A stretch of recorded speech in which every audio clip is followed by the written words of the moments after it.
ধন্যবাদ। আপনারা জানেন যে জাতির বহুল কাঙ্ক্ষিত যে ক্ষণ সেই ত্রয়োদশ নির্বাচন আমরা জাতিকে কথা দিয়েছিলাম যে একটা উৎসবমুখর পরিবেশে ভোট গ্রহণ সম্পন্ন করব।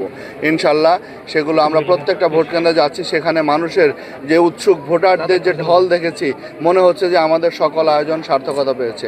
আমরা বিশ্বাস করি এভাবেই আমরা সবাইকে নিয়ে আমরা যে নতুন বাংলাদেশের স্বপ্ন দেখি, আমরা যে বাংলাদেশকে জেতাতে চাই, আমরা যে জনগণের প্রত্যাশা পূরণ করতে চাই, তার সেটি সম্ভব হবে, আমি এটি বিশ্বাস করি। আমাদের কোথাও কোনো ভোট কেন্দ্রে কোনো বিষয়ে কোনো জায়গায় কোনো আশঙ্কা নেই। একটাই বিষয় যে সবাই লাইনে দাঁড়িয়ে আছে, আমরা চেষ্টা করছি যত দ্রুত সম্ভব তাদের ভোটগুলোকে সুন্দরভাবে সঠিকভাবে নেওয়া। একজন প্রার্থী কোনো অভিযোগ না, উনি যেটা বলেছেন যে অনেক বড় লাইন হয়ে যাচ্ছে, টাইম একটু বেশি লাগছে, এরকম এর শুধু উনি না, যেহেতু এত বেশি ভোটারের উপস্থিতি এই কারণে একটু টাইম লাগছে এবং সবাই একই সময়ে চলে এসছে, মানে সবাই একটা উৎসব মুখর পরিবেশে একদম সকাল থেকেই চলে এসেছে।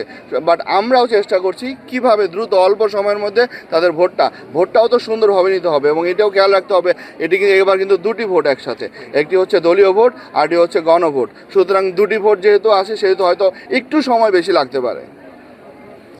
ফলাফলটা পোস্টাল ভোটের জন্য আলাদা কেন্দ্র আছে, সেটি হচ্ছে রিটার্নিং কর্মকর্তার কার্যালয়ে, সেটি একটা কেন্দ্র আছে, সেখানে প্রিজাইডিং অফিসার দেওয়া আছে, পোলিং অফিসার দেওয়া আছে, তারা এজেন্ট দেওয়া আছে, তারা 4:30টার পর থেকে কাউন্ট করবে এবং সেখান থেকে তারা ডিক্লেয়ার দিবে।